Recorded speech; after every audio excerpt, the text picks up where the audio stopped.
my name is Nala Brown. I'm a social worker here at CAPS. And how are you doing today? I'm okay. How are you? I'm doing good. And what is your name? My name's Dana. Hi, Dana. It's nice to meet you today. So how was your day? How's your week been going so far? Okay, I guess. Okay, sound a little down, but all right. Hopefully it goes right hopefully it turns into a right direction. So what brings you here today?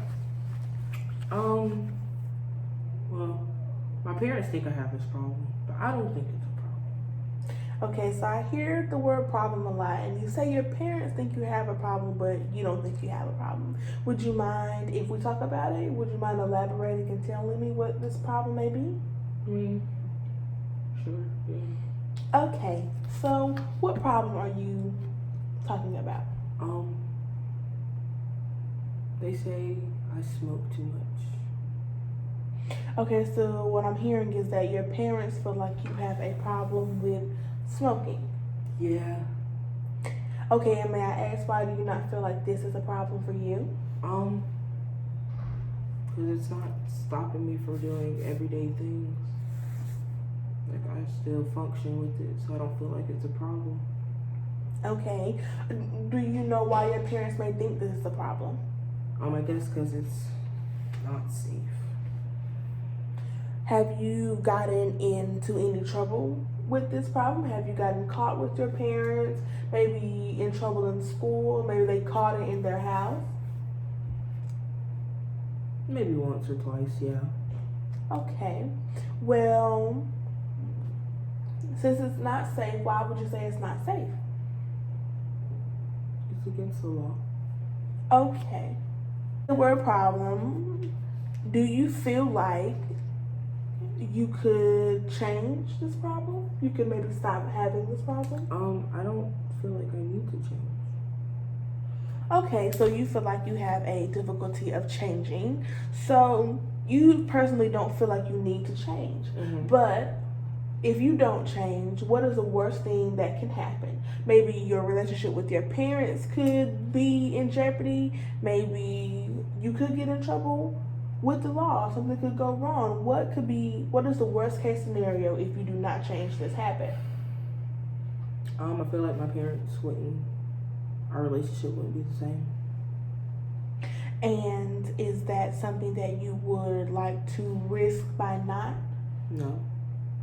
So be a thought in your mind that you want to change because you do not want to risk your parents' relationship. Mm-hmm. So can we talk, do you mind talking about changing or maybe curbing this problem and then further on down the line stopping this altogether? Yeah. Okay, so why would you say you partake in smoking? I do it because it's fun. It's calming. Like when I'm stressed, I do it. It's relaxing. Okay, and do you feel like there's any other things you can do to substitute smoking by maybe other activities you can do that can help you decompress? Well, I like painting, so I do that sometimes. Okay, so I hear that you say that you have other healthy alternatives to help you relieve stress. So you know how to relieve your stress and cope with your stress in healthier, safer ways, but you still choose to smoke. Why? Why would you say you make those decisions? I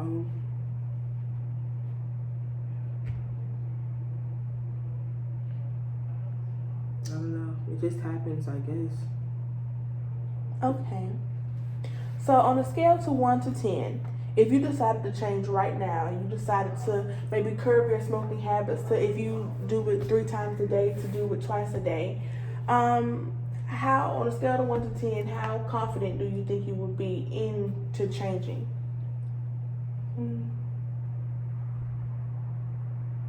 I'll give myself a 5. A 5. Okay, a 5 is really good. you have expressed that you didn't think this was a problem. You expressed that you had a little bit of motivation to change, but you chose a 5. And a 5 is really high. It's in the middle. It's kind of the in the middle neutral number. Mm-hmm. So what made you choose 5 and not maybe 3? Well, 5's in the middle, which means it could go either or. Mm-hmm. So I didn't give myself too high of a number just in case I do fall back. Okay, so what I'm hearing is you gave yourself a 5 because you feel like 5 is attainable, Mm-hmm. and you wouldn't feel like you let yourself down if you went to maybe a 4 or a 3 because you didn't put yourself so high, and that is good. That is okay. You have to balance yourself. You gave yourself that balance, so you would, even if you did relapse or started back smoking, you wouldn't feel like you let yourself down or you let your parents down. Okay. You chose a 5 out of 10, and that is very good. That's very well. You talked about how you understand that you don't want your relationship with your parents to dwindle and be affected by your hobbies. Mm-hmm. So, have you ever tried to change this problem? Yes. Yes, you have. How did that go? You said that you tried to change this behavior before. So, how did that go? It didn't go so well. And so, when you say so well, did you try to change, but you kind of stopped in the middle, or did you give up, or did you run into a big situation that gave you a lot of stress that you felt like that was the only way you could get out? I tried for a little bit, but then I gave up. So how long was a little bit? Maybe a week. Okay, well, even though that seems like just a little bit of time, at least you stopped for a week. Mm-hmm. And when you're trying to change, maybe you can start little and do bigger. So that is okay. A lot of people who are trying to change their habits and curb their ways, or whether it is alcohol or whether it is smoking, they give themselves little days or little limits, and once they reach that goal, they make a new goal. Mm-hmm. And that is okay. It is very common for people to relapse or kind of just stop or give up when it gets too hard. Mm-hmm. And that is okay. So, how would you like to start changing? Like, what little steps would you like to take? I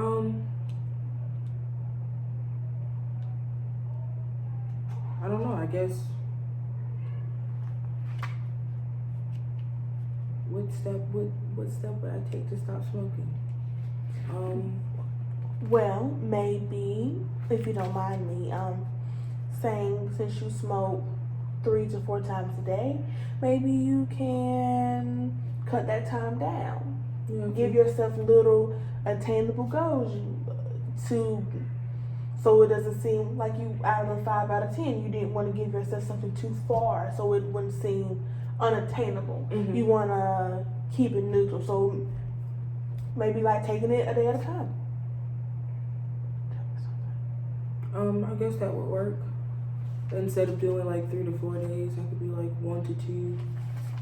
3 to 4 times, 1 to 2 times. Mm-hmm. Okay.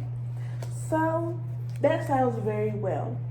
And I'm just gonna recover everything that we talked about today. So this is your first session with me, and we talked about a problem that you think that we talked about a problem that your parents think that you have when it comes to smoking. We uncovered that you smoke to relieve stress, and it is what you like to do. You find it fun. But your parents think that just because it's not very legal and it can be a danger to your health and your well-being. We talked about how you know there are healthier ways and you have other healthier options with relieving and coping with that stress. However, you choose this way instead. We started to talk about how you could curb this behavior and how you can start changing. And we talked about on a scale of 1 to 10, how confident did you feel you were in changing. You gave yourself a 5 because you didn't want to make your goals seem unattainable. We also talked about how you tried to stop this habit before, and even though it didn't fully go successfully, we understood and we talked about how little goals can help us get to the end goal. And so we summed everything up in the end to you were going to start smoking only out of 4 times a day, only smoking twice, and giving yourself little goals so you can reach the end goal. Saving your relationship with your parents because you do not want your parents' relationship to be strained. Well, okay, we had a great session today, and thank you for coming and talking to me. Oh, thank you.